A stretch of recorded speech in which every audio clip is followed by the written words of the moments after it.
All you guys are so positive, and I appreciate it so much. So I thought I'd do a little bonus video again here. I'm sure they're not all that wildly interesting, but for any of you who deal with anxiety in dogs, Shaq, she's always been our rock solid, temperamentally golden dog, right, Shackers? She's perfect with everybody. Um, and hello, Ashy. But she basically I don't know, it's like a really long story that I probably won't share actually now. Even for me, it's too long and tragic in a lot of ways too, but there is an episode that happened involving, actually, I'm just going to put it straight out, the murder of one of her puppies. And I'll talk, I guess now that I've started, I got to say at least a couple things. So we're like the most responsible dog owners I know. Our dogs are never, even though we always have had property, we had an acre in Washington and 3 acres here, always fenced. And the dogs are never, even with the completely full fenced yard, out without our supervision. So one day, Shaq's puppies, 2 of them, one was already a champion. I can't believe I'm telling this story, but it was just unfucking, oops, I'm not supposed to say that, unbelievably heartbreaking. And really, I had to actually have therapy for like 2 weeks, and I've never had counseling in my life, even though I'm in the field, and I agree with it. I just haven't really needed it until then. And so basically, 2 of Shaq's puppies that we were keeping, one of them, like I say, was already her son and a grand champion and beautiful, and he was 4 years old, and then her little angel, 9-month-old puppy, they followed Grace when she was on her way to the Y to work out the electronic gate, and she didn't notice, and she was like 19 or something at the time, not really paying attention. Maybe she was 20. It was like 5 years ago now. So we wouldn't have Willow and Asher. So like any tragedy that comes from it, something good came from it. But anyway, these people, they weren't even out 45 minutes, and they got into an altercation with the llama, which by the vet's own admission was the llama's fault. Many people said llamas are super cranky, and this one started kicking the puppies. So the dogs kind of got into the attack, which did result in the llama having to be put down. However, they ran away. The woman was able to shoo them away with a broom, and everyone in the whole neighborhood was out looking for them. Within a half hour, we had like a brigade of 15 people, and everyone told me, don't worry, they'll be found. I mean, again, they weren't even out 45 minutes. And so somebody, apparently, this is all on record, we thought of even pursuing it. We have like a legal case that we didn't file, but we kept all the records.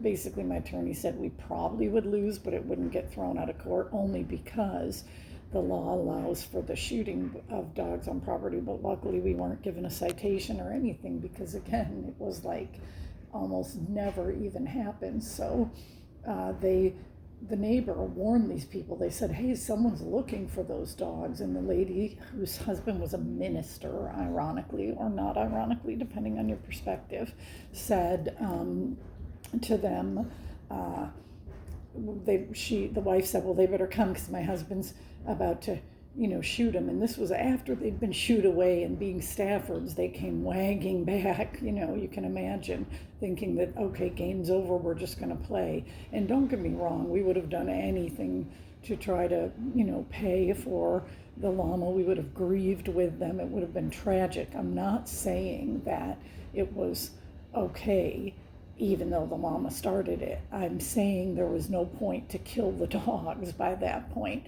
The harm and damage had been done, and their dogs, by the way, were completely loose and off the property, and our dogs didn't engage with them at all. And when I went back to talk to the woman the next day with crying hysterically, and Shaq just in tragic, which is where the story's going, her dogs were loose all over the road. So the irony is we've lived many places with loose dogs running everywhere, including here, unfortunately, and ours never do, and that was the tragic result. But I guess since people have asked me to share some personal stuff, there's about as personal as it gets. And one of the things I do want to say from that is that I really do believe no mud, no lotus, because my precious friends Jay and Jennifer, who own Asher's mom, Sammy, and Willow's mom, they said, please, we really want you to breed her.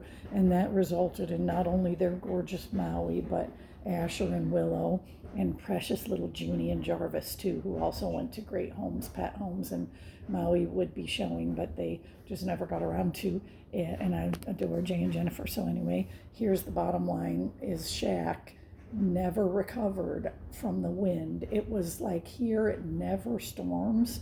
So the night that they were out, unbeknownst to me, dead already, laying in a pile, which the people never even gave us the bodies back, which even animal control tried to help us get those. But anyway, the point is that Shaq was, it was a stormy night and she just could never get to sleep. And I know, again, this is going to sound, because I am a scientific person, so I don't know, it seems like it may just be coincidence, but then again, science is the first to tell us that the unknown is everywhere. So that's why I believe in ESP, for example, or ESPN, as they say from one of my favorite movies, Mean Girls, which is hilarious. But anyway, I do believe in that sixth sense, and things are that we can't measure quite yet. And so maybe it really wasn't coincidence, because ever since then, Shaq has been afraid of the wind, and she's never been afraid of anything in her life. Like, right, Ashy? Like I say, she's rock solid dog.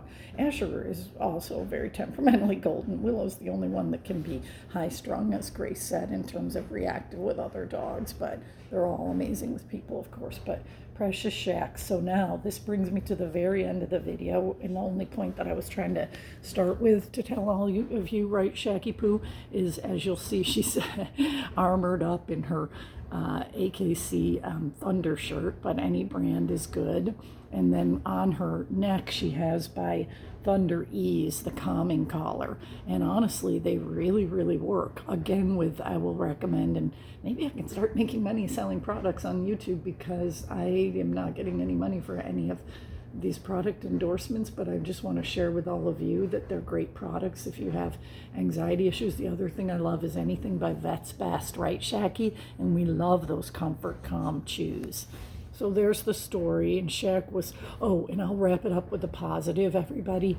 So basically, at the end of this all, when we got Obi, because we had been without a Doberman for the longest period of our whole life, like a year and a half, and we got Obi, and he was 5 months, and he was actually a bit neurotic, to say the least. Well, that's a different story, but basically we got him at 5 months from my friend, who is a very ethical and good breeder, but she hadn't been able to be out of the house because of a physical injury she had. So anyway, Obi had issues. But nonetheless, when he got here, Shaq was jumping with joy. I think if you look back, I might have that video on YouTube. If not, I'll have to repost it, because it was adorable. She just always has loved other dogs, and she was so lonely. She was throwing balls up in the air and ripping back and forth and playing with them. And again, at that time, it was only 5 years ago, so she wasn't super old. That was from Shaq's last litter, that Romeo, the little guy we were going to keep, was tragically taken from us. So there we go. But again, to end on a positive, I wouldn't have had Willow or Asher without them, and I guess that was their great sacrifice. I have many friends who still think about and remember them that time of year. All right, thank you for listening to that, and can't believe I told it all, but there it is.